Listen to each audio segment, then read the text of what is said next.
Hi everyone, this is 12 News meteorologist Stephen Matrigrano here with a Weather Now update for you. Of course, the big story has been the flooding from our local rivers. You can see all the flood warnings here in red. That includes the Pawcatuck, the Wood River, the Patuxent, also the Blackstone, and the Taunton River as well. You can see all those red boxes on your screen. That's still where the flood warnings exist. However, those river levels are dropping, so some good news there. This is the Patuxent River, the latest update, which was as of about 10:45 this morning. And you can kind of generally see how that line in the center of the graph there is on the downward trend. So that's some good news. It's going to be going from that major flood stage eventually into the moderate and then down to minor. But one note, notice as we get into Friday and Saturday, that little bit of a dip becomes a rise once again. That is because we're expecting additional rainfall from our next system that should help to kind of, or not help, but make it worse and bring that number back up. So unfortunately, we are going to be looking at, no relief completely from this, flooding issue that we've been seeing that's been ongoing. So just be mindful of that. However, it'll be much improved compared to where it was the past couple of days. So here are the rest of the river levels. These are all updated numbers as of the middle part of our day. The Patuxent last check, just over about 13 feet. And the Blackstone, about 9.5 feet.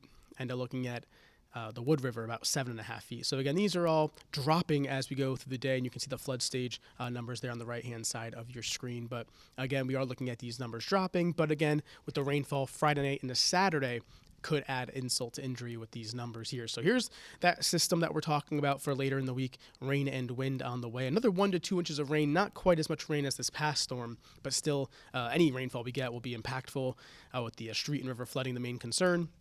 Also looking at the wind being a threat, especially once again at the coastline and further south and east. Gusts to be about 60 miles per hour. So a few isolated numbers could be over that. But overall, thinking about 50 to 60 mile per hour gusts will do it with this system. Again, isolated wind damage and outages possible. And coastal flooding, once again, minor, moderate to flooding that morning high tide on Saturday. So here are the weather alerts. The first one we're looking at is a high wind watch that has been issued again for southern areas and south and east towards the coastline more. Those gusts to about 60 miles per hour or so.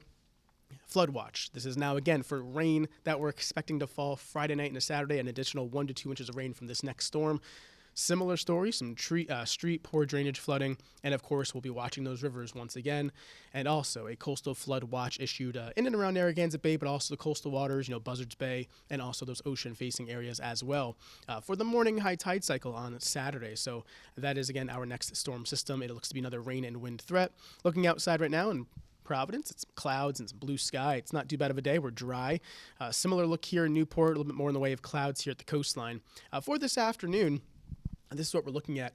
Temperatures generally in the 40s. We'll call it partly sunny with those clouds and some little bit of sunshine peeking through. We should clear things out later on tonight as temperatures fall quite a bit back through the evening hours as well. So what we're looking at again is quiet weather now through Friday evening, but then that rain and wind arrive later on Friday night and into Saturday.